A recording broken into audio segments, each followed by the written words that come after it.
Gravação iniciada, presidente. Bom dia mais uma vez, dando continuação à sessão da manhã do dia 7 de abril de 2021, da segunda turma, segunda Câmara, segunda sessão de julgamento do CARF. Estamos no tema imposto na pessoa física.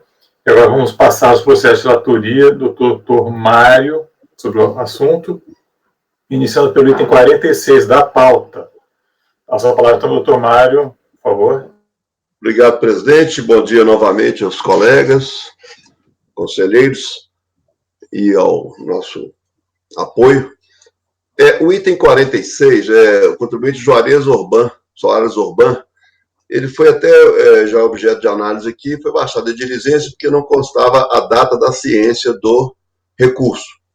Então, foi prestada uma informação lá pela unidade, mas o contribuinte apresentou o AR, onde consta a data corretamente da postagem, que ele mandou pelos Correios, então eu acho que saneou e o recurso é tempestivo.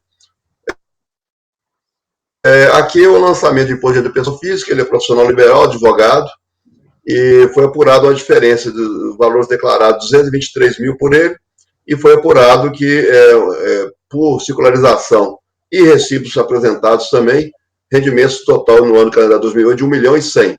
E ele declarou somente 223 mil reais como rendimentos tributáveis. E, na verdade, ele recebeu 1 milhão e 100, 716, que é o valor do lançamento da diferença, né? O contribuinte não apresentou os recibos, depois ele apresentou vários recibos, mas depois da circularização foi apurado mais ainda do que ele apresentou. Na impugnação, ele não contesta a omissão propriamente, ele só contesta o lançamento da multa do Carnê-Leão, pelo falta de pagamento do Carnê-Leão, e a qualificação da multa pela autoridade fiscal lançadora. Tá? E aí eu peço licença para passar, só fazer uma leitura aqui, o motivo da qualificação.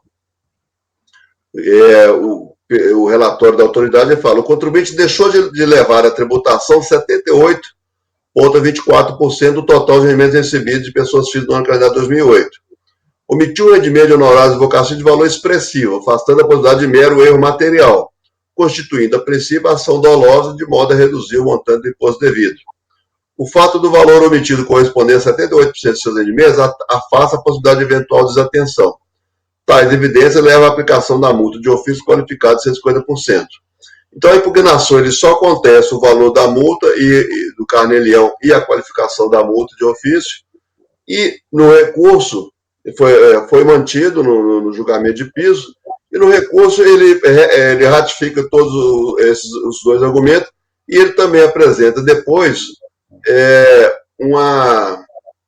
um documento onde que ele parcela o valor do principal e continua discutindo a multa do Carnê-Leão e a multa de ofício. Então, eu passo para o voto, presidente. Multa qualificada no pessoal 150%. Agora, recorrente serem justificada incabível a aplicação da multa qualificada. Eis que, no seu entender, em nenhum momento do processo foi provada ou sequer aventado o evidente intuito de fraude. Acrescenta que em nenhum momento se negou a dar as informações solicitadas e as respondeu com presteza, inviabilizando a imputação de ato doloso, sendo a jurisprudência dos tribunais mansa e passível no sentido de que a omissão de rendimentos e mesmo não pagamento do tributo não constitui em intuito de fraude. Apreciando o tema, no julgamento de piso, a autoridade julgadora assim se posicionou. Eu vou ler o destaque aí. Se estamos no campo da vontade, das intenções, aqui ela justificando a manutenção. A prova de dolo não há de ser conseguida via documentos, mas sim mediante valoração das circunstâncias que permeiam o caso concreto. Além da significativa quantia omitida, tanto em valores absolutos como percentuais, 78%, insubsistir advogado de profissão, portanto, sabedor como pouco de seu dever como contribuinte, atuante na representação de nada mais, nada menos que 85 defesas no curso do ano calendário em tela. Intermediações essas que somente puderam ser averiguadas pela administração tributária pela diligente informação dos contribuintes que informarem sua declaração de ajuste anual o impugnante como beneficiário de pagamentos. Não é plausível considerar involuntária a infração cometida, tampouco atribuí-la à falha no preenchimento da declaração. erro de digitação ou coisa que o valha, restando explícita a intenção dolosa de omitir rendimentos, no mínimo pela assunção do risco de ser fiscalizado. Entendemos que o ente fiscal demonstrou cabalmente a conduta dolosa, tal como apregou o regulamento jurisprudencial, assim concluo pela correta aplicação da multa de ofício qualificada, de 150%. Então, entendeu a autoridade lançadora que a significativa quantia omitida pelo autuado afastaria a possibilidade de mero erro material, constituindo ação dolosa de modo a reduzir o montante do imposto devido. No julgamento de piso, a autoridade julgadora acata tais argumentos e acrescenta que o recorrente é advogado de profissão, portanto, sabedor como povo do seu dever como contribuinte. A multa de lançamento de ofício qualificada é aplicável nos casos em que restar caracterizada uma das situações previstas nos artigos 7.1 a 7.3 da Lei 4.502, que define sonegação, fraude e conluio. Assim, não se trata da simples omissão de rendimentos, a hipótese ensejadora de aplicação da multa qualificada, conforme já se pronunciou esse Conselho na súmula 14. A simples apuração de omissão de receita ou de rendimento, por si só, não autoriza a qualificação da multa de ofício, sendo necessária a comprovação do evidente intuito de fraude do sujeito passivo. Outros elementos devem ser trazidos aos autos, que evidenciam a ocorrência das circunstâncias previstas nos citados artigos. Foram apontados pela autoridade lançadora e julgadora duas situações que ensejaram a qualificação da multa. Significativa quantia omitida, com percentuais em relação ao montante declarado, e o fato do recorrente exercer a advocacia. Há que se anotar que o caput do artigo 44 prevê a multa de 75% sobre a totalidade ou diferente de imposto, ou contribuição nos casos de falta de pagamento ou recolhimento de falta de declaração ou declaração inexata.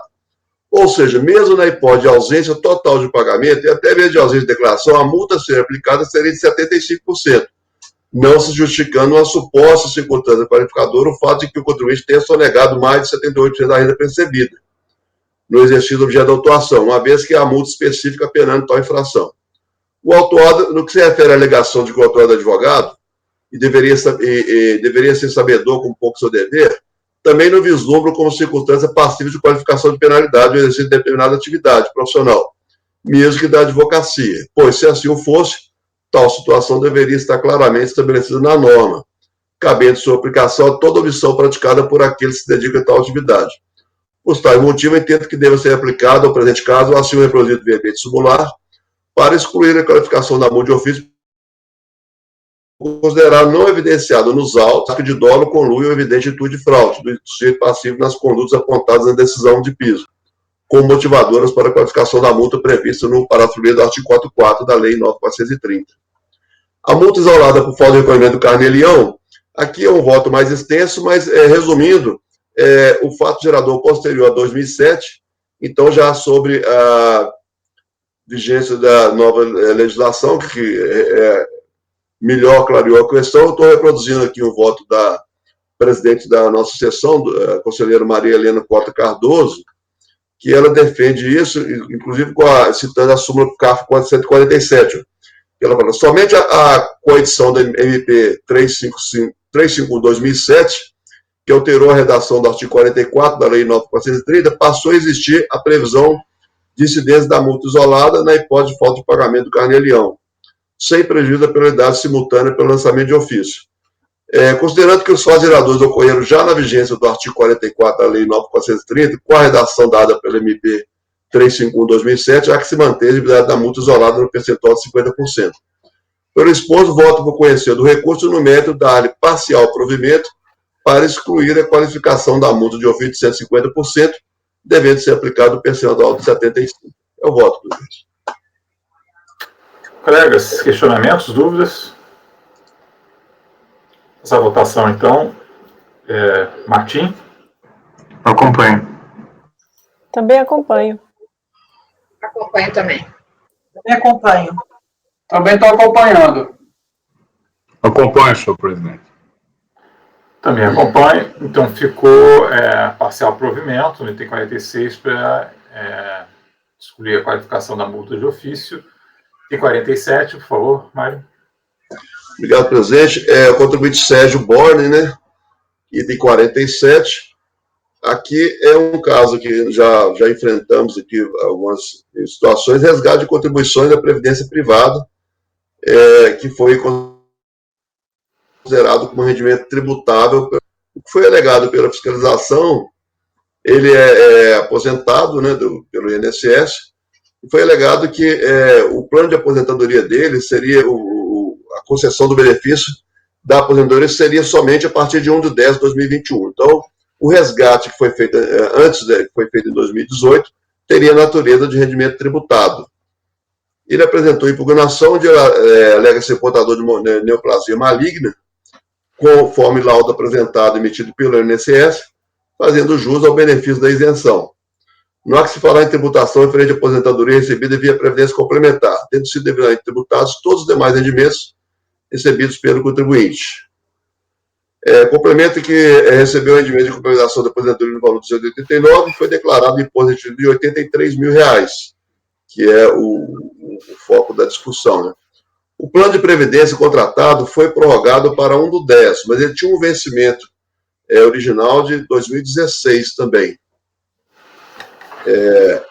A impugnação foi mantida, foi julgada improcedente, né, e o autuado apresentou recurso onde ratifica os argumentos trazidos na impugnação. Em 4/11, dentro do prazo ainda para o recurso, foi solicitada a juntada de complementação da peça recursal, sendo acostado aos autos, esse correspondência oriunda da Brasil Prev, que é o plano de aposentadoria dele, né, e o certificado do plano de aposentadoria, propósito de inscrição do recorrente, datado de 1/12/99, e o regulamento do plano. Ele alega, resta comprovada a alegação de que o recorrente já cumpriu os requisitos estipulados no anexo 1º, antes do resgate. O recurso é tempestivo e eu passo para o voto. Foi juntado aos autos o certificado de plano de aposentadoria Brasil Prev, datado de 8/10/99, onde consta com o marco original previsto para início da concessão do benefício, o dia 1/10/2016. Ele resgatou em 2018, só que ele prorrogou. Ainda na fase impugnatória, o contribuinte apresentou o laudo médico pericial, expedido pelo INSS, onde se atesta seu recorrente acometido de moléstia grave desde 2011. No outro giro, consta na delegação dos fatos de enquadramento legal, a informação da auditoria. Somente são isentas as complementações de aposentadoria, mas não os resgates parciais ou totais de contribuições efetuadas ao plano de previdência privada.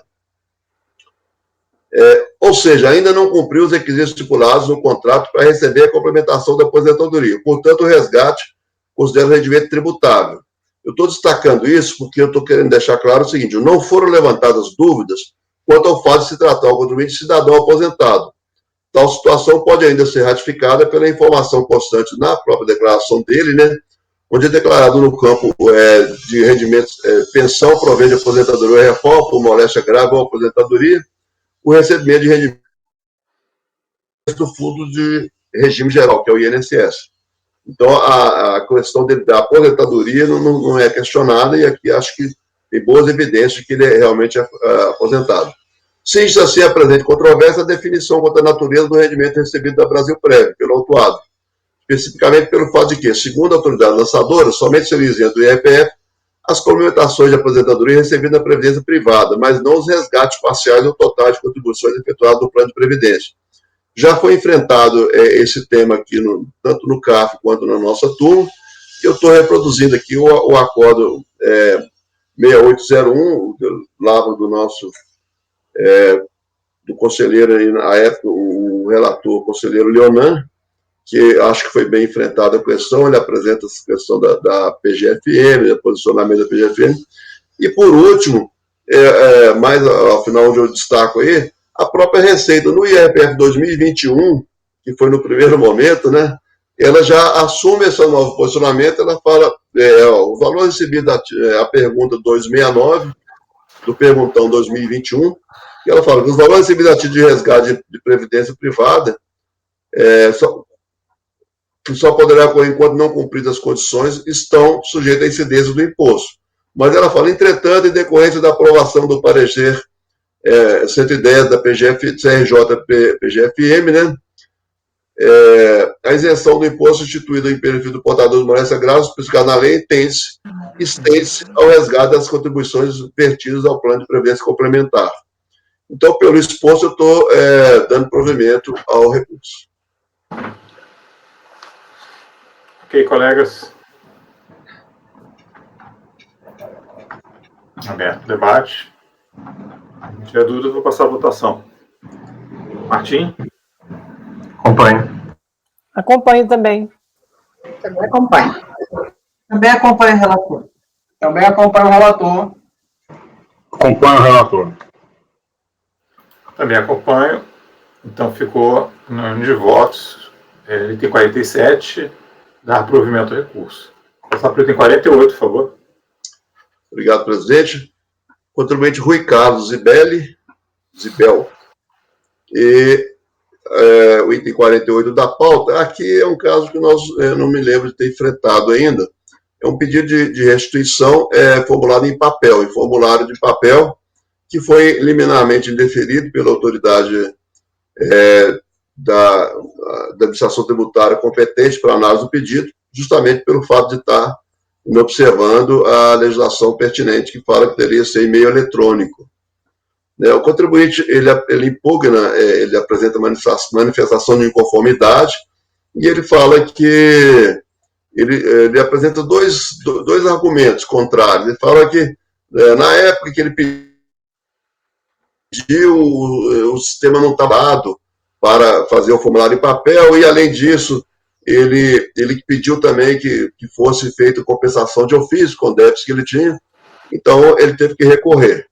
Eu peço o Vênia para ler um pouquinho aqui Ele solicitou o parcelamento de seus débitos por meio de sua adesão ao parcelamento instituído pela Lei 12.996, tendo efetuado o pagamento no valor de R$ 297 mil, no período de 8 de 2014 a 3 de 2017, conforme comprovões anexos.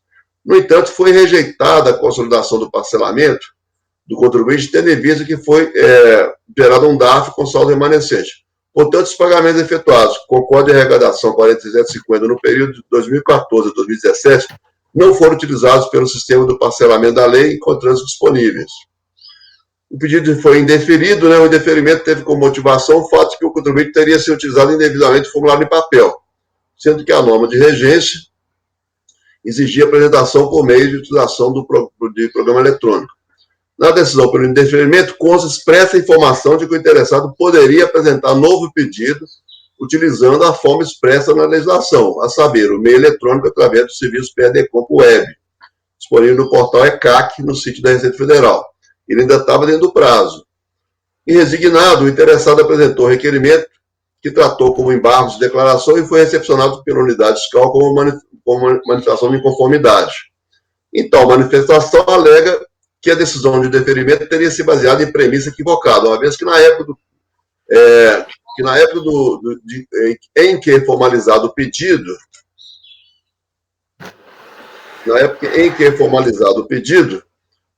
não existiria alternativa ao contribuinte além de utilizar-se de formulário em papel. Complementa que o pedido de restituição por meio eletrônico, por meio do serviço PADECOMP Web, teria ficado disponível apenas em 8 de janeiro de 2018. Apesar da IN 1717 de 2017 prever a referida norma. Portanto, acrescenta, em 12 de 12 de 2017, quando o contribuinte apresentou o pedido de restituição via formulário em papel, não era possível utilizar o programa eletrônico para requerimento das restituições, pois o mesmo teria sido implementado apenas em janeiro de 2018, isto é, após já ter ingressado com a solicitação perante a Receita. Ademais, conforme a orientação, afirma que conforme a orientação contida no site da Receita, a formulação de pedidos na forma eletrônica não é obrigatória para a pessoa física. Posteriormente, o interessado acostou aos autos a manifestação de conformidade, folha 68 seguintes, onde acrescenta que seu pedido original não se restringiria à restituição, posto que combinado com solicitação de compensação de ofício com seus débitos. Dessa forma, restou necessário que efetuasse o pedido de restituição por meio de formulário em papel, a fim de que todos os seus requerimentos fossem objeto de apreciação pelo fisco. Foi julgado improcedente essa manifestação, e o interessado apressou recurso voluntário, onde ele ratifica os argumentos trazidos na peça impugnatória. Passo por voto, presidente. O recurso é tempestivo, conforme relatado, o presente procedimento deve limitar-se à discussão relativa ao indeferimento liminar do pedido de restituição, / compensação apresentado pelo contribuinte, uma vez que o indeferimento teve como motivação o fato de que o contribuinte teria se utilizado indevidamente formulário em papel, sendo que a norma de regência de pedido de restituição vigente à época exigia a apresentação do pedido por meio de utilização de programa eletrônico específico criado para tal fim. A análise quanto ao mérito propriamente do crédito não fez parte do contencioso, de forma que o eventual reconhecimento da procedência do pedido de restituição em papel acarretaria na devolução do processo à unidade de origem para análise do crédito. Dessa feita, a discussão recursal deve se restringir aos motivos e fundamentos que foram utilizados no disparo decisório que se refiram aos procedimentos administrativos para formular pedido de restituição em cotejamento com as normas de regência de tal procedimento. Peço vênia para parcial reclusão de tais fundamentos, os quais adoto como razão decidida da decisão de piso. A situação excepcional prevê a impossibilidade de a restituição ser requerida eletronicamente à Receita, mediante utilização do programa PERDECOMP, sendo que tal impossibilidade poderá decorrer da ausência de previsão da hipótese de restituição no referido programa ou da existência de falha no programa que impeça a geração do pedido eletrônico. A primeira situação, prevista na norma, a ausência de previsão da hipótese, não se aplica ao presente caso, considerando que nos termos do requerimento e análise, traz o pedido de restituição decorrente de pagamento efetuado em valor superior e parcelamento não consolidado. Assim, nesse aspecto, não se constata nenhum impedimento. Quanto à segunda situação excepcional, falha no programa que impeça a geração, aí ele dispõe que a alegada falha deve ser demonstrada pelo sujeito passivo no momento da entrega do formulário. O contribuinte não demonstrou a falha ocorrida, limitando-se a informar que a disponibilização da via eletrônica se deu somente em 8 de janeiro de 2018. Nesse ponto, não tem razão o contribuinte, joga por terra a sua principal argumentação de que não havia programa eletrônico de PERDECOMP. Haja visto que desde 18 de julho de 2007 até 08 de janeiro de 2018 havia possibilidade de se obter o programa gerador do pedido de restituição, que é o PERDECOMP PGD, no sítio da Receita Federal. A partir de 9 de janeiro de 2018, a geração de pedidos eletrônicos de restituição também pode ser feita através do PERDECOMP Web, disponível no portal da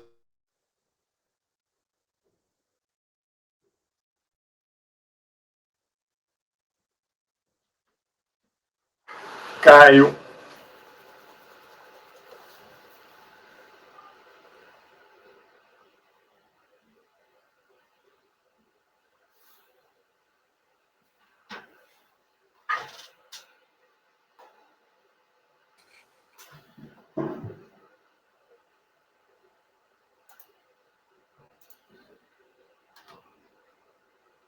Eu começo assim, se a pessoa sair totalmente, né, e tá relatando, eu vou expulsar para a pessoa entrar de novo, porque até entrando de novo já soluciona o problema. Às vezes é só entrar de novo.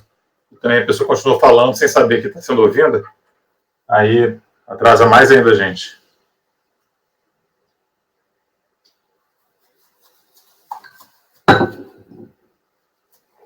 Aí vai.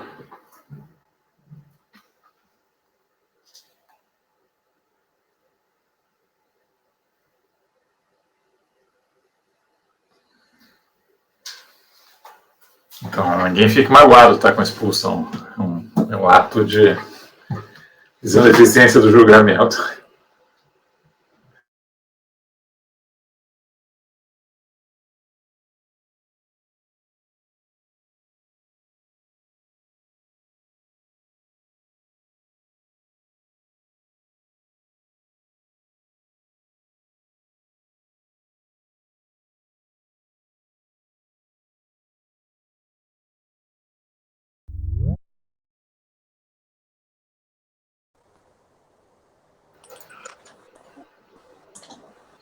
Estamos ouvindo, Mário. Tá me ouvindo? Sim, vendo e ouvindo. Pode prosseguir. Então eu estou no celular, mas não vai comprometer a leitura, não. Vou continuar a leitura, eu não sei até que ponto vocês conseguiram. Até PERDECOMP Web.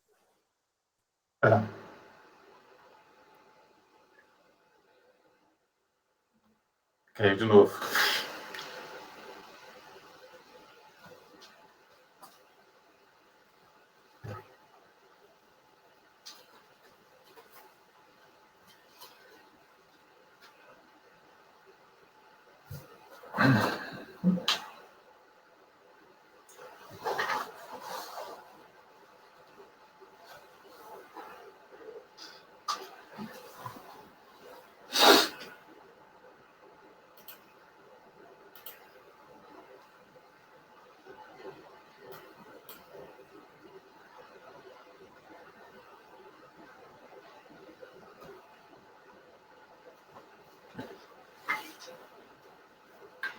Eu vou ter que sair de novo, que ele tá.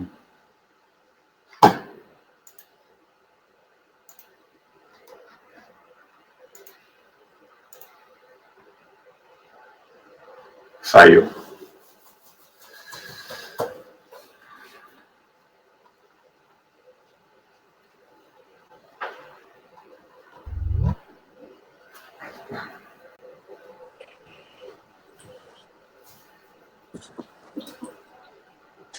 Tá me ouvindo? Sim. Parece que tinha caído, agora eu estou no celular, então está começando a ficar mais complicado. Mas vamos lá. Concurso de condomínio não se enquadra na primeira hipótese de excepcionalidade da norma relativa à impossibilidade. Não procede a alegação de que o pedido não restringia desculpa. Concurso de condomínio não se enquadra na primeira hipótese de excepcionalidade da norma relativamente à possibilidade de apresentação por meio de formulário em papel, e também não demonstrou a ocorrência de fato da segunda hipótese, de excepcionalidade, não trazendo sequer aos autos o império eletrônico cuja transmissão não teria sido possível.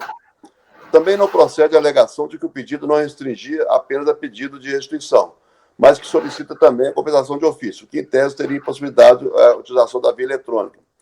No campo outras informações do formulário de folha 2, consta que o contribuinte concorda com a compensação de ofício, no esquema da IN 1717, tem alguém com o microfone ligado. No item C do pedido, concorda alternativamente que seja compensado de ofício nos termos da mesma instituição normativa. É dizer, caso fosse deferida a restrição, o contribuinte está concordando expressamente com a compensação de ofício. Pois bem, o contribuinte, pressupondo o deferimento da restrição, antecipou-se nos termos do artigo 89 e autorizou a eventual compensação de ofício. Nada mais. Concordando com os termos da decisão de primeira instância, encaminho meu voto pela negativa de provimento do recurso voluntário, adotando a decisão da RJ de origem como minhas razões de decidir. Apenas a complemento que o fato de que a alegada impossibilidade de apresentação do pedido por meio eletrônico, devido à acumulação do mesmo com o pedido de compensação, é totalmente improcedente. Conforme as normas de registro da compensação, antes de qualquer efetivação da instituição, deve a administração tributária verificar a existência de eventuais débitos em nome do interessado para efeito de compensação de ofício. Portanto, trata-se de procedimento compulsório que sequer dependeria de solicitação por parte da requerente. Também sem fundamento a alegação não provada de que não havia programa disponível para o pedido eletrônico de restituição à época do protocolo, do pedido de papel, uma vez que tal programa encontra-se em operação desde a implementação dos termos da IN 600 de 2005. Finalmente, como reprisar o fato de que o recorrente foi devidamente esclarecido no despacho decisório 67 de 2019, de que poderia apresentar novo pedido utilizando a forma expressa na legislação, qual seja, meio eletrônico utilizando o PEDECOMP Web, no CID da Receita, na rede mundial de computadores. Pelo exposto, baseado nos fundamentos descidos acima para ser reproduzido, voto por conhecer do recurso no mérito negar-lhe provimento. Dúvidas, colegas? Martim? Acompanho. Desculpa, acompanho também. Também acompanho. Também acompanho o relator. Também estou acompanhando. Acompanho o relator. Também acompanho, então 48 ficou negar provimento. Agora vamos passar para o 49. Ainda o doutor Maia, por favor. Obrigado, presidente. Item 49, então, é a contribuinte Sandamara Boldini.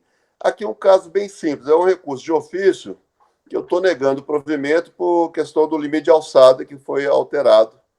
Né? Então, assim, passando direto para o voto, se me permitem, a súmula CARF, né, para fim de a súmula CARF 103, fala que para fim de conhecimento de recurso de ofício, aplica-se o limite de alçada vigente na data de sua apreciação em segunda instância. Conforme o artigo 1º da portaria 63, 2017, do Ministério da Fazenda, deve ser interposto recurso de ofício pelo presidente da turma sempre que o valor de decisão exonerar sujeito passivo de tributo em caso de multa de valor total superior a 2,5 milhões, é a regra vigente. Aqui eu estou, portanto, o piso mínimo fixado para efeito de conhecimento é de 2,5 milhões. No julgamento de piso foi decidido pela procedência parcial da impugnação, com acatamento da preliminar de nulidade parcial, sendo exonerados os valores de 697 mil a título de principal e 523 a título de multa, que totaliza 1.220.000. Tais valores podem ser aferidos no extrato de folha 1547, emitido pela Unidade Fiscal de Controle do Crédito Tributário. Evidente, sim, o fato de que a exoneração procedida no julgamento não alcança o atual limite de alçada. Não foi apresentado recurso voluntário e a contribuinte, inclusive, parcelou a parte mantida do lançamento. Nesses termos, voto pelo não conhecimento do recurso de ofício. Está sem som. Vamos passar a votação, então. Caso bem simples. Martim? Acompanho. Acompanho também. Também não conheço. Acompanho. Também estou acompanhando.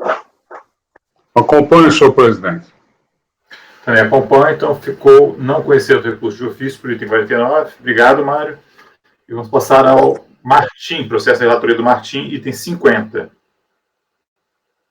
Também a gente puxando a pessoa física, né?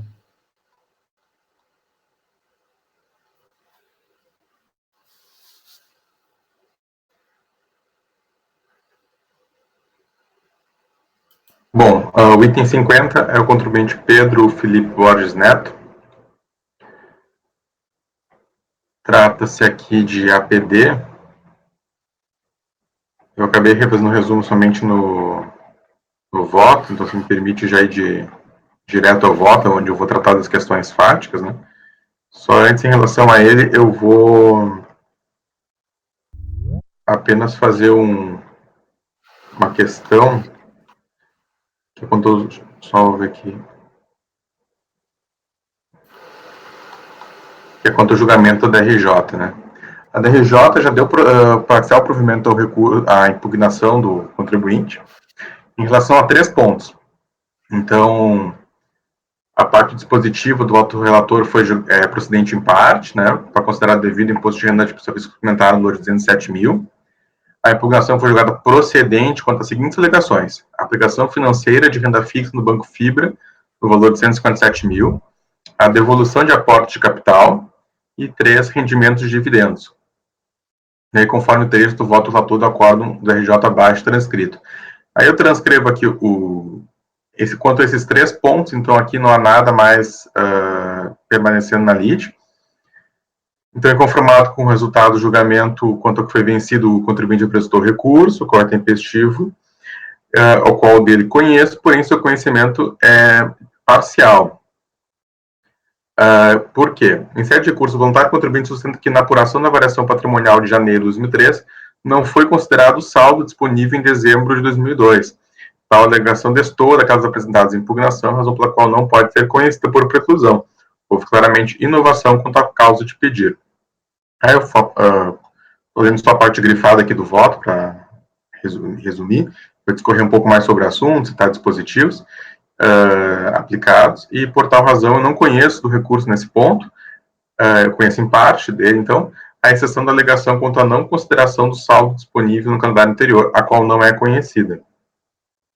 Quanto à alegação de decadência, aqui eu refiro que somente no dia 31 de dezembro do ano calendário que se conhece o valor do imposto devido, né, sujeito ao ajuste anual. No caso concreto, que o lançamento foi decorrente de revisão, declaração de ajuste. Portanto, o lançamento do imposto apurado mutuamente foi o seguinte ocorreu em 31 de dezembro de 2003. No presente caso, em que houve pagamento, o prazo último para o fisco homologar os pagamentos, consubstanciado na declaração de ajuste novos, se materializou em 31 de dezembro de 2008. Exatos termos do parágrafo 4º, artigo 150 CTN.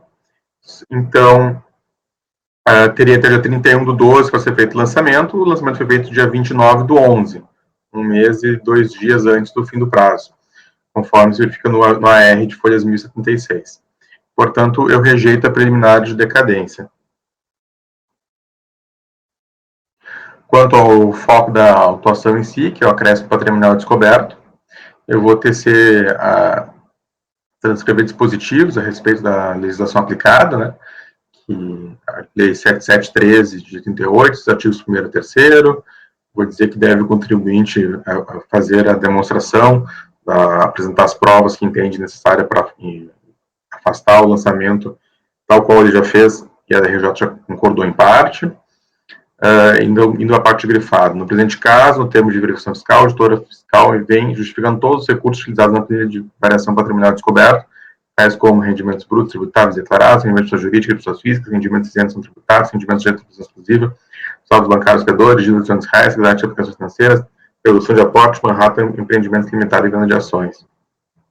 Da mesma forma, verificando todos os dispêndios de aplicações, tais como deduções pleiteadas, imposto de renda pago, outros pagamentos efetuados, aquisição de bens e direitos, cota de empresa titular, cota de empresas dependentes, empréstimo concedidos, ações de transações patrimoniais, dívidas de R$11, pagamentos, aplicação financeira e compra de ações. Quando essa matéria, de fato, eu vou transcrever o acordo da RJ, eu deixei em vermelho os 3 itens aqui, que já foram dado provimento ao recurso. Depois eu vou apagar, porque não faz sentido, eu só quis manter grifado aqui em vermelho, para vocês, que eu nem estou copiando o que foi dito em relacionado a eles, né? Então, esses 3 itens aqui, que é o item 1, 2 e 6 do acordo da RJ, eu já estou afastando lá dessa transcrição, e fica, portanto, ainda da RJ os itens 3, 4, 5 e 7. Então, o item 3 se refere a contratos particulares de mútuo, diz respeito aos empréstimos concedidos ao senhor Pedro Felipe Barbosa, contribuinte, ao senhor Bruno Barbosa Borges e ao senhor Bernardo Barbosa Borges, respaldados em contratos particulares de mútuos nas promissórias, tomando por base a data do contrato como se for a data da efetiva monetização de valores pactuados entre as partes. O item 4, recursos não utilizados numa alienação de um veículo Mercedes-Benz. O item 5 é os recursos não utilizados na planilha de variação patrimonial, recursos dependentes. E o item 7 seria resgate de aplicações financeiras. Então, indo para caso a caso, lendo somente a parte grifada. Quanto a contrato particular de mútuo, na impugnação, o senhor contribuinte não contesta nenhum dos contratos particulares de mútuo, mas vem argumentando que, relativamente aos contratos de mútuos feitos com os senhores Pedro Felipe Borges, Bruno Borges e Bernardo Borges, o reembolso financeiro não ocorreu na data da assinatura dos contratos de mútuo das respectivas notas promissórias, nem no valor integral. A monetização ocorreu durante o ano calendário e em parcelas. Quanto a este ponto, a data da assinatura do nota promissória prevalece perante o argumento de que a monetização do contrato particular de mútuo ocorreu na data de emissão do cheque pelos seguintes motivos. 1. A existência dos cheques nominais, a pessoa identificada como mutuário, tais como OBOE, Crédito, Financiamento e Investimento, o Banco do Brasil, a empresa Via Europa Comércio e Exportação de Bens ao senhor Leonardo Dalolílio. 2. Somatório dos cheques nominais ao senhor Pedro Borges, emitidos nos meses de outubro ou dezembro, importou 367 mil, quantia bem superior ao contrato particular de mútuo, que foi no valor de 250 mil, assinado no mês de janeiro. Somente um cheque nominal ao senhor Bruno, no valor de R$ 5.353 no mês de outubro, quantia bem inferior ao contrato particular de mútuo.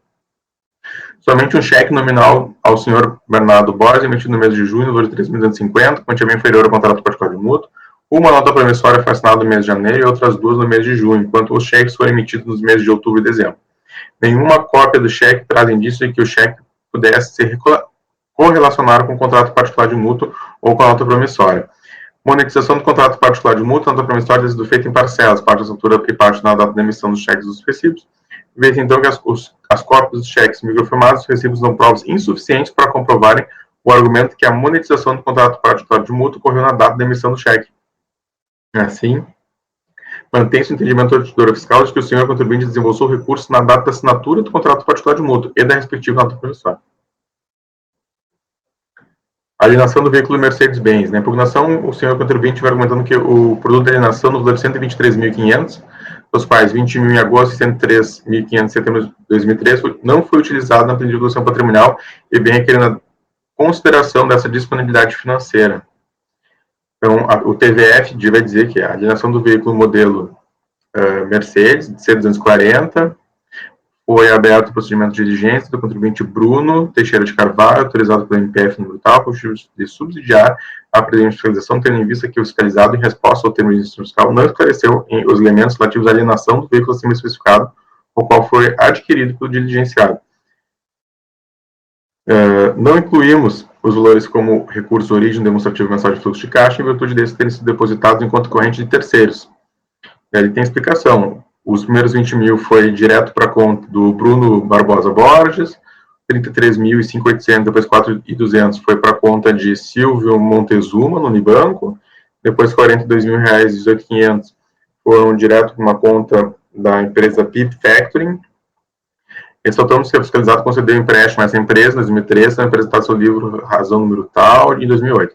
Na análise desse livro, folhas tais, verificamos que os valores do empréstimo concedidos estão contabilizados a crédito nas conta corrente suas ligadas, exigido a longo prazo, mútuos, dos quais não identificamos créditos nos valores assim especificados, bem como que seu plano de contas não existe uma conta relativa ao Banco do Brasil, que nos levou a concluir que os valores não foram registrados na contabilidade e, consequentemente, não consideramos a hipótese dos valores serem sido pagos ou fiscalizados por intermédio da PIP Factory Limitada.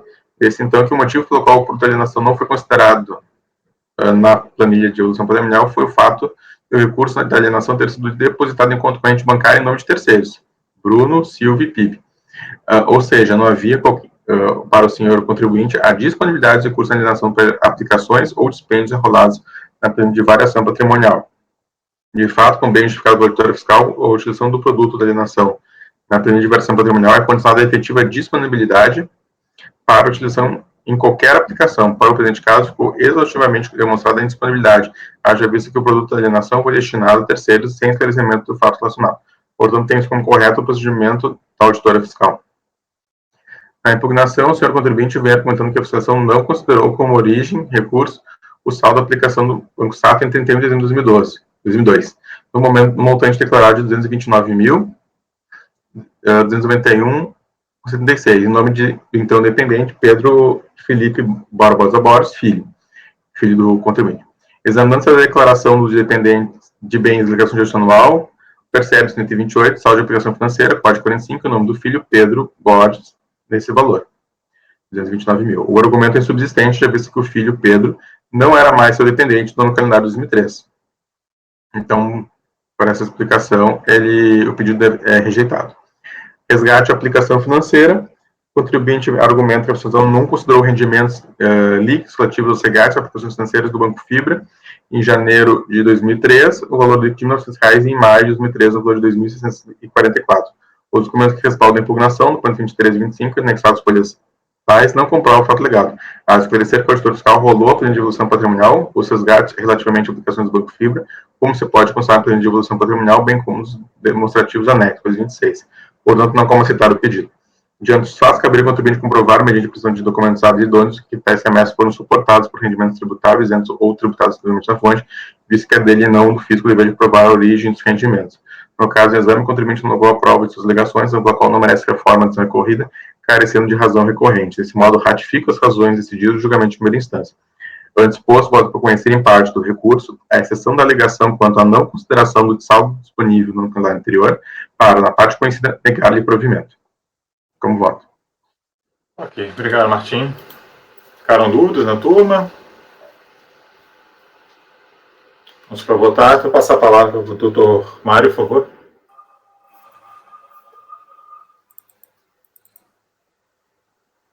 Mário, com a palavra. Iniciar a votação. Acompanhe o voto do relator, presidente. Acompanho também. Também acompanho. Acompanho. Também está acompanhando. Acompanho, senhor presidente. Eu também vou acompanhar, então ficou conhecido em parte do recurso, exceto quanto à não consideração do saldo disponível no calendário anterior, para na parte conhecida negar provimento. E passo ao 51, então. Por favor, Martim, com a palavra.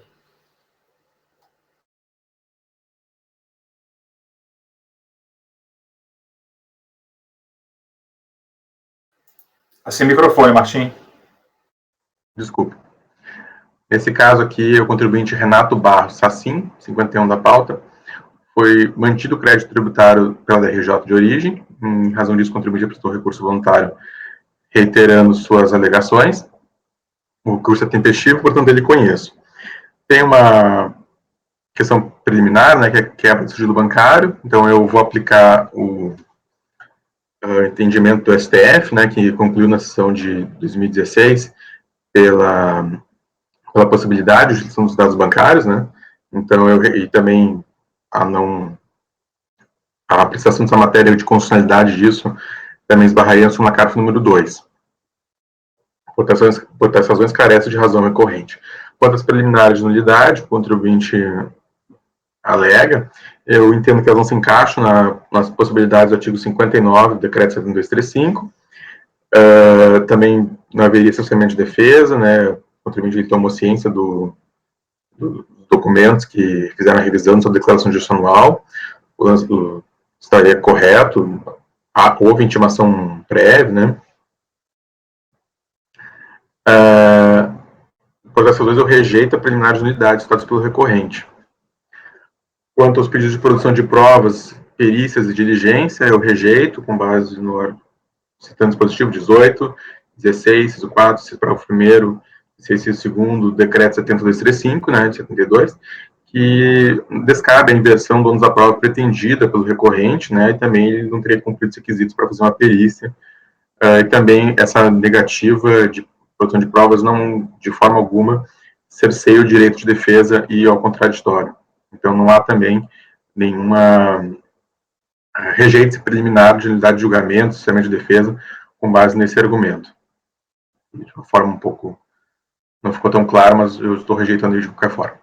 Quanto à omissão de rendimentos, acréscimo patrimonial é descoberto, eu vou, de novo, tal qual o caso anterior, né, fazer menção à legislação aplicada ao caso.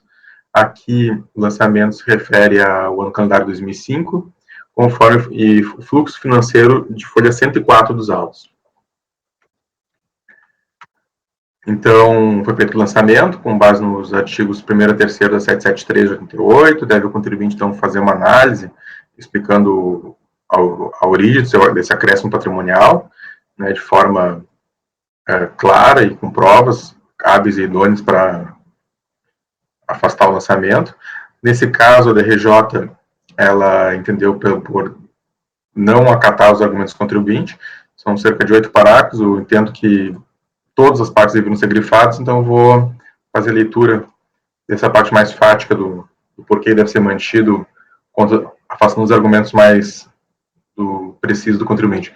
O contribuinte alega que todas as despesas consideradas pela seção do referido demonstrativo seria da pessoa jurídica LOC-AR, condicionado a equipamentos limitado, qual é sócio. De fato, constam nos autos diversos documentos juntados pelo contribuinte que comprovam a despesa da pessoa jurídica, no entanto, os respectivos dispêndios financeiros foram efetuados no cartão de crédito pessoais do contribuinte. Nós, que a própria seleção afirmou que no termo de constatação que, embora comprovado que parte dos dispêndios tenha sido destinado à compra de materiais e equipamentos da empresa, a admissão do legado não exclui o efetivo dispêndio efetuado nos usuários dos cartões, no caso do contribuinte Renato Sassim. Esse entendimento está correto, à medida que não há qualquer comprovação nos autos que a pessoa jurídica tenha arcado com o efetivo dispêndio legado pelo contribuinte, mas como depósito, transferência numerária para as contas bancárias do próprio. Cabe destacar que, ao utilizar cartões de créditos pessoais para arcar com despesa da pessoa jurídica, o contribuinte desatendeu o princípio da entidade que defende a autonomia patrimonial, portanto, ônus a comprovação de que a sociedade arcou efetivamente com as legadas despesas é do contribuinte. Acrescento que a informalidade do negócio entre os sócios e a pessoa jurídica não pode eximir o contribuinte da prestação de prova e da efetividade das transações. A informalidade respeita as garantias mútuas que deixam de ser exigidas em razão da confiança entre as partes. Não se pode querer aplicar a mesma informalidade ou vínculo de confiança em relação ao contribuinte com a fazenda pública. A relação entre fisco e contribuinte é formal e vinculada sem exceção. O outro tópico, eu pulei um parágrafo agora, o impugnante também se surgiu contra a não consideração por parte da fiscalização do valor de R$ 115.730, como recurso de fluxo financeiro, alegando tratar-se de rendimento isento a título de distribuição de lucros da pessoa jurídica de qual sócio. De acordo com a declaração prestada pela pessoa jurídica LOC-AR, condicionada a equipamentos limitada, pelo Simples, verifica-se que consta a informação de distribuição de lucros para o contribuinte no valor de R$ 115.780. O contribuinte, por sua vez, informou em sua DRPF rendimentos isentos no montante de R$ 272 mil. No entanto, cabe esclarecer que todas as informações prestadas pelos contribuintes em suas declarações de rendimentos estão sujeitas à comprovação, com a autoridade fiscal assim entender que seja necessário, conforme termina o artigo 835 do RIR, do então vigente decreto 3.000. Esse aspecto, como bem afirmou a autoridade lançadora, artigo 38 da IN-CRF 608/2006, que dispõe sobre o Simples, determina expressamente os valores a serem considerados como rendimentos isentos por distribuição de lucros são os efetivamente pagos ao titular ou sócio. A autoridade lançadora complementou, oportunamente, no termo de constatação, as folhas 106 e 107, que os extratos bancários da empresa, bem como das pessoas físicas, deveriam retratar os pagamentos dos eventuais lucros distribuídos. Todavia, o próprio contribuinte afirmou na impugnação que a pessoa jurídica não creditou as antecipações de lucros diretamente em suas contas correntes, porque pagaria esse método das vezes. Observe-se, portanto, que, mais uma vez, o contribuinte optou pela informalidade do negócio, desatendendo ao princípio contábil da entidade. Dessa forma, com base na livre confecção da opção da prova apresentada determinada pelo artigo 29 do Decreto 7235, sendo que os documentos juntados do processo pelo contribuinte não são suficientes para comprovar o efetivo ingresso de recursos do seu patrimônio, já que seria imprescindível a comprovação da efetiva transferência de numerário por expressa determinação normativa. Logo, não há como considerar tal valor como origem no fluxo financeiro mensal, como pretende o recorrente. Diante dos fatos, caberia o contribuinte comprovar, mediante a pressão de documentos hábeis e idôneos, que tais remessas foram suportados por rendimentos tributáveis isentos ou tributado exclusivamente na fonte, visto que é dele, não do fisco, o dever de provar a origem dos recursos. No caso em exame, o contribuinte não logrou fazer prova de suas alegações, sobre a qual não merece reforma recorrida, carecendo de razão recorrente. Dessa modo, ratifica as razões decididas do julgamento de primeira instância. Conclusão, voto por negar provimento ao recurso. Senhores, dúvidas? Passar a votação, então. Mário? Acompanho o voto do relator, presidente. Acompanho também. Eu também acompanho. Eu também acompanho. Também acompanho. Acompanho, senhor presidente. Também acompanho. Então, ficou a unidade de votos, negar provimento do recurso. Passamos ainda agora ao item 52. O item 52 é contribuinte Ione Maria Ormazabal Sastre. Aqui não difere um pouco a matéria, não é APD, é ganho de capital. Aqui é um caso bem sui generis, né? Ele decorre daquelas alienações feitas sob a alegação do Decreto-Lei 1510/76. No entanto, aqui tem toda uma particularidade, que teve uma ação judicial, ela ganhou ação judicial, só que dá uma diferença no número de ações que ela teria. A contribuinte faz por um método de cálculo diferente do que entende a legislação. Então, ela também faz uma inovação recursal, duas inovações recursais. Então, aqui é um caso bem diferente, né? Tanto é que essa matéria, a matéria específica não é a isenção do decreto-lei, ao meu entender. Aqui porque isso já foi dado pelo judiciário. Aqui é justamente essa diferença de ações que existem, que não estariam abarcadas na decisão judicial e que a contribuinte entende que estariam abarcadas na decisão judicial. Então, eu vou fazer, então, indo para o voto. Eu primeiro faço um conhecimento parcial do recurso. Vou considerar duas matérias não impugnadas por preclusão. Em sede de recurso voluntário, o contribuinte faz duas inovações, quais sejam: da correção do procedimento contábil adotado nos anos de 2013 e 2004, artigo 5º, Decreto-Lei 1510/36, e no item 2-4 do seu recurso voluntário, da ausência de lesão aos cofres públicos, bis in idem e IRPF já recolhido em enriquecimento ilícito. Tais alegações destoam daquelas apresentadas em impugnação, pois a qual não podem ser conhecidas por preclusão. Houve claramente inovação quanto à causa de pedir.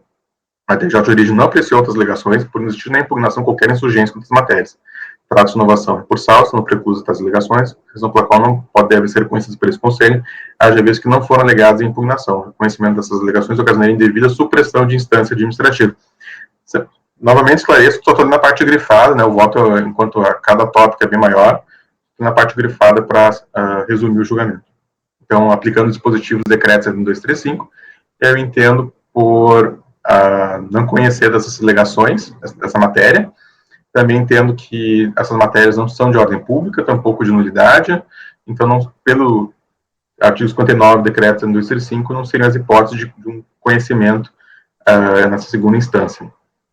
Então, por essas razões, conheço em parte do recurso, a exceção das alegações da correção do procedimento contábil adotado nos anos 2013 e 2004, artigo 5º, Decreto-Lei 1510/76, e da ausência de lesão aos cofres públicos, bis in idem, RPF já recolhido, enriquecimento ilícito, referidas nos tópicos 2.3 e 2.4, respectivamente, do recurso. Conhecimento dos documentos. Em anexo ao recurso voluntário, o contribuinte também junta documentos. Eu listei isso, quais são os documentos lá no relatório, que seria, além da item 1, procuração e identificação do procurador, petição de concordância da União Federal com levantamento da integralidade dos depositados, Item 3, evolução da posição acionária e esclarecimentos contábeis. Item 4, planilhas de movimentações acionárias, comprovante de pagamento de RPF nas alienações. 5, evolução da posição acionária fornecida pela distribuidora de produtos de petróleo Ipiranga, DPPI. E 6, é uma portaria interministerial de 77, e um parecer normativo também de 1977.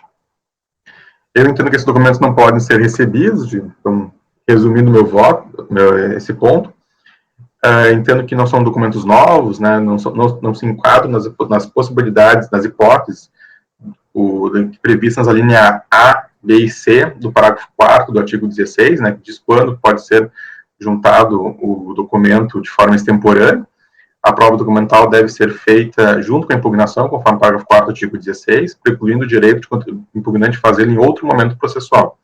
Então, por essas razões, eu não conheço dos documentos juntados em anexo ao recurso voluntário, à exceção, por óbvio, né, da procuração e identificação do procurador, que se tratam da representação processual.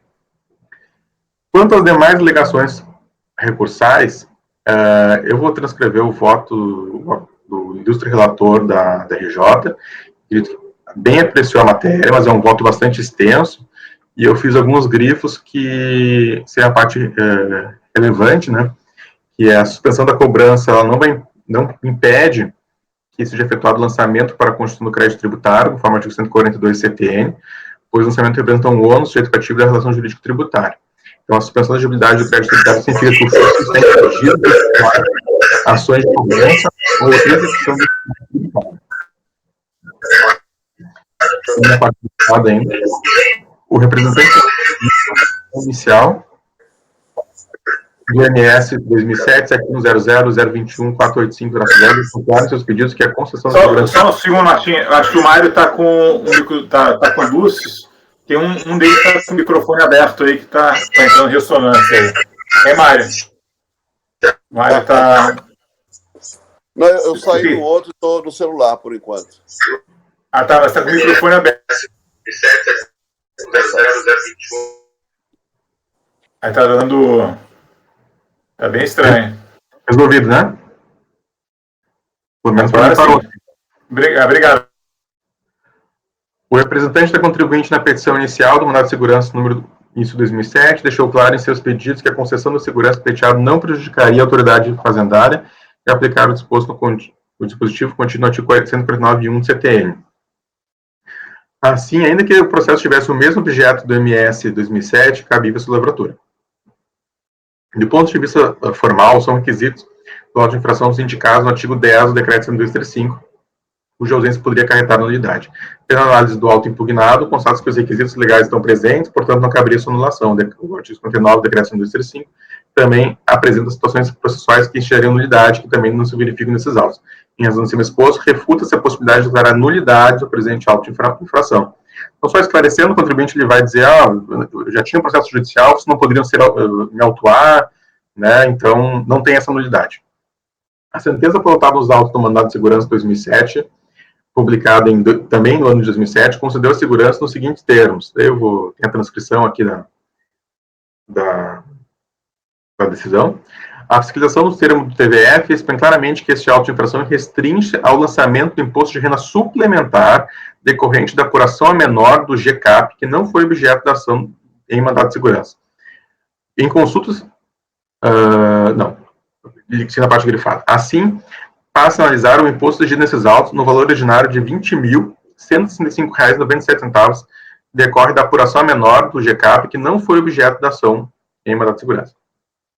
A fiscalização por meio de planilha denominada evolução da posição acionária, ações preferenciais da distribuidora de produtos de petróleo Ipiranga, demonstra a evolução da posição acionária desde 31 de dezembro de 2003, com saldo inicial de 21.806.000 ações nos quebrados, objeto do litígio, até a data anterior à venda ocorrida em abril, com 109.858 ações tributáveis no objeto do litígio e 10.148 ações objeto do litígio, o que totaliza 120.006 ações no momento anterior à alienação ocorrida em abril de 2007. Por sua vez, a contribuinte entende que em 31 de 12 de 2003 possuía 21.886.520 ações, objeto do litígio, que até a data anterior à venda ocorrida, abril de 2007, possuía 20.250 ações, objeto do litígio, conforme documento apresentado, intitulado Evolução da Posição Acionária, distribuidora de produtos de petróleo Ipiranga S.A. Analisando a planilha elaborada pela fiscalização, verifica-se que esta reproduz exatamente o movimento das ações de EPI e PN encontrado nas fichas movimento de ações apresentadas pela contribuinte juntado entre as folhas 400 e 454. Essas fichas estão inseridas no anexo 2, movimento das ações da distribuidora Ipiranga, né? Observe-se que a planilha é apresentada pela Ultrapar, juntada às folhas 391, informa um saldo inicial de 31 de dezembro de 2003 de 21.806.520 ações e demonstra um saldo em 30 de abril de 93 de 64.003.760 ações. De acordo com o documento juntado à folha 454, no registro de movimentações obtidos junto ao Banco Custodiante Itaú, corretora de valores, foi implantado saldo de 64.003.760 ações. Pela primeira fiscalização, 21 a 22, verifica-se um saldo de 64.003.760 ações. Em abril de 93, sendo 45.393.600 tributáveis e o restante, né, seria não tributáveis, é objeto do litígio. Essa porcentagem encontrada está discriminada na planilha de folhas 21 a 22, que observou a legislação tributária vigente quanto à proporcionalização.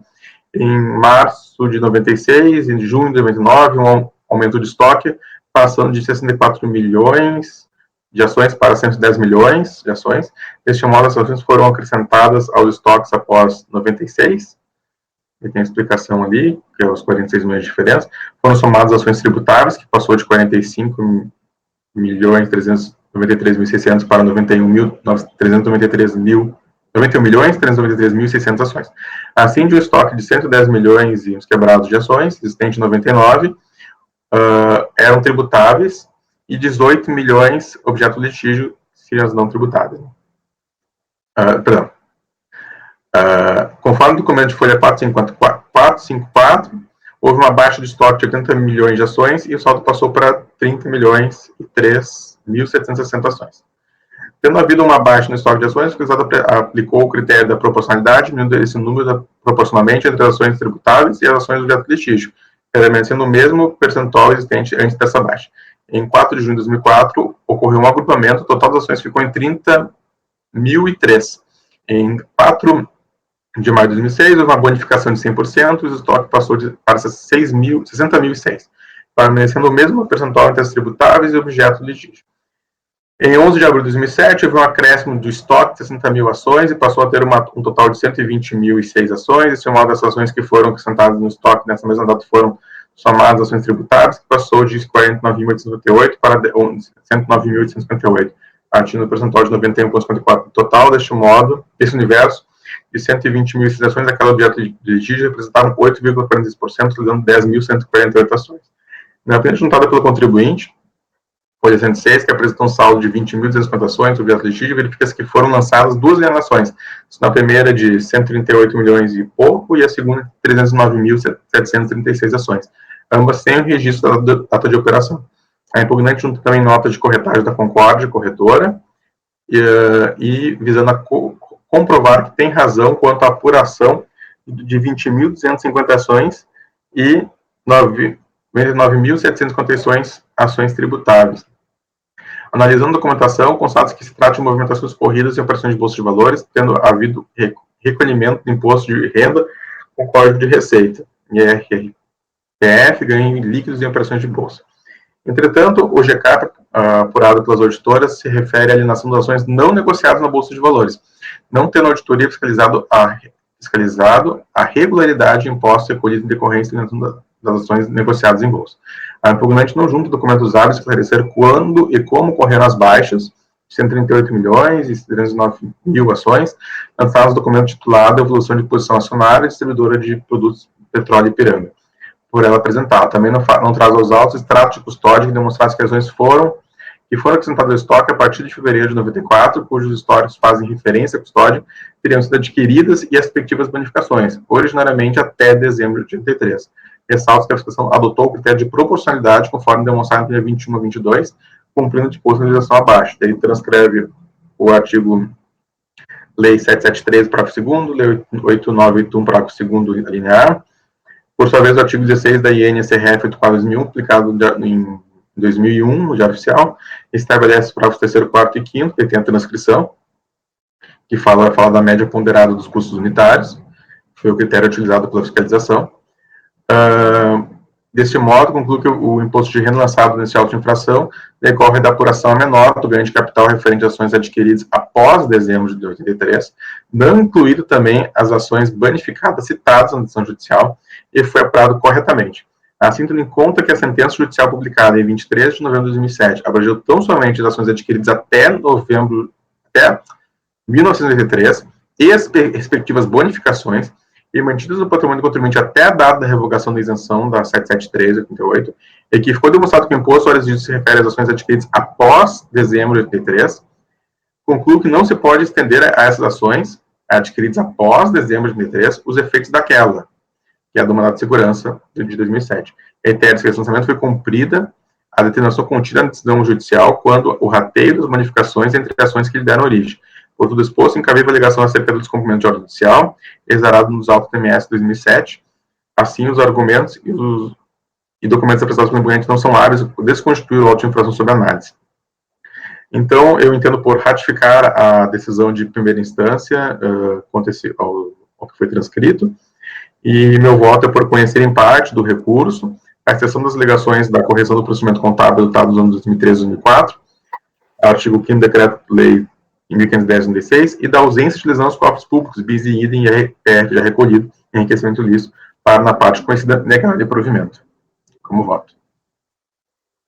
Bem, colegas, dúvidas? É um assunto um pouco intrincado. Eu já votei isso aí antes, já. Peguei essa venda da Ipiranga para o Ultra, gerou ganho de capital para vários ex-acionistas da Petróleo Ipiranga. Acho que foi um passado bastante, já faz tempo. E alguém tem alguma dúvida, alguma questão? Rony, perdão, o seu caso foi similar a esse, no sentido de... Foi similar, mas eu tenho que ter de ver exatamente que... Acho até que não é difícil aqui, não, porque é 11.080, né? Isso, é Rio Grande do Sul. É Rio Grande do Sul, então acho que não seria difícil de localizar, mas eu teria de dar uma procuradinha assim de pronto. É um pouco complicado, só um minutinho, talvez eu consiga ver mais ou menos rápido aqui. As coisas razoavelmente organizadas.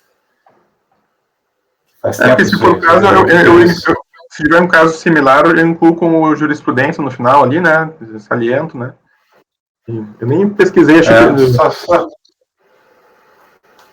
Eu já joguei exatamente essa, quer dizer, foi essa operação, né, de venda das ações da Ultra da Ipiranga para... É que essas coisas têm tempo, só um pouquinho. Eu vou também, vai encerrar com isso, tá, gente? Infelizmente não vai dar para julgar os da Sônia por causa do adiantado da hora. Já vou liberar. Só um pouquinho, para eu ver isso aqui, se eu acho esse processo.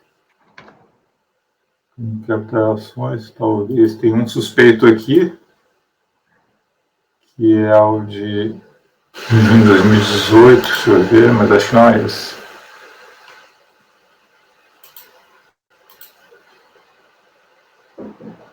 Não lembro disso.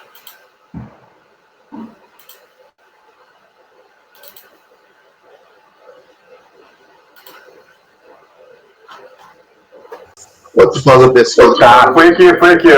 Foi um processo, deixa eu ver como é que foi o carregamento que eu dei.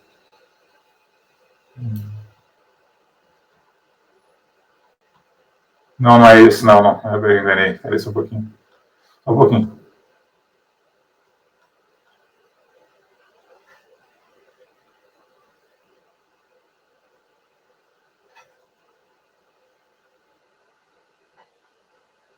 Não, envolveu essa operação, mas só que é uma Sadeco, porque naquele caso, foi o processo antigo que a gente julgou, acho que foi, não sei qual era a turma, qual era a composição. Eu estava... já foi nessa turma já. Você participou do julgamento, inclusive. Foi em junho de 2018, mas não tem a ver, porque naquele caso o contribuinte realizou os cálculos, né? E aí, em sede judicial, a Procuradoria da Fazenda Nacional concordou com os cálculos efetuados, então a gente acabou dando provimento. Mas aqui não, aqui é em relação à parte que não tinha sido, nesse teu caso, né, que não foi incluído na ação judicial. Naquela época, naquele todos tinham sido incluídos. Aqui tem uma parte diferenciada, né? Que a parte não foi incluída. Caso bem diferente. Né? Bem diferente do caso, mas era a mesma operação. Eu acho que eu tenho talvez mais um aqui. Não sei se também seria relevante. Um segundinho. Eu não sei se foi só esse caso, mas que eu estou procurando. Eu lembro que teve um outro que foi um pouco mais complexo também, que eu fiz essa operação. Aqui, deixa eu ver, eu separo por matéria, e mais antigo, faz tempo. Acho que vai ser difícil achar agora. Os colegas estão com alguma dúvida em relação a esse caso? Só fazer um acréscimo ainda, o que a contribuinte alega em recurso voluntário, uma das alegações ali que ela faz, é que o critério que a fiscalização deveria utilizar era o método WEPS, né, que é última a entrar, primeira a sair, e não o método de custo médio ponderado, né. Só que isso ela não traz em impugnação, né, dessas alegações, o DKDRJ nem se debruça contra essa matéria, mas ela diz que, em recurso voluntário, diz, vocês estão fazendo um método errado de apuração, deveriam utilizar o método WEPS. E a DRJ, ela só fala que o certo seria o custo médio ponderado, não entra se o WEPS está certo, se não está certo, e explica que foi feito o cálculo errado, o certo é o médio ponderado. E ela vem em recurso voluntário, não, nosso cálculo está certo, que seria o método WEPS aqui, explica, né, por que seria. Ok. Então, dúvidas residuais, senão vou passar a votação. Mário? Obrigado. Só complementando esse, quem quiser. A COSIT tem duas soluções de consulta que tratam desse tema dessa tributação. Se quiserem verificar depois, tem uma que foi bem recente, agora 30 de março, a solução de consulta 71. A 505 de 2017 trata da alienação de ações. E a 71, agora de 30 de março de 2021, ela também trata das bonificações, mostrando a aplicação da norma pela revogação lá posterior. Ela esclarece bem essas questões também, que não é bem o caso aqui, que tem ação judicial, né? Eu acompanho o relator, presidente. Eu acompanho também. Também acompanho. Também acompanho o relator. Também estou acompanhando. Acompanho o relator, senhor presidente. Vou acompanhar também. Então, ficou por unanimidade de votos, conhecer em parte o recurso, né, exceto quanto a essas alegações aí, da correção do procedimento contábil, ausência de lesão, e, para a parte conhecida, negar provimento, tá? E, então, peço para encerrar a gravação, vou ter um intervalo agora.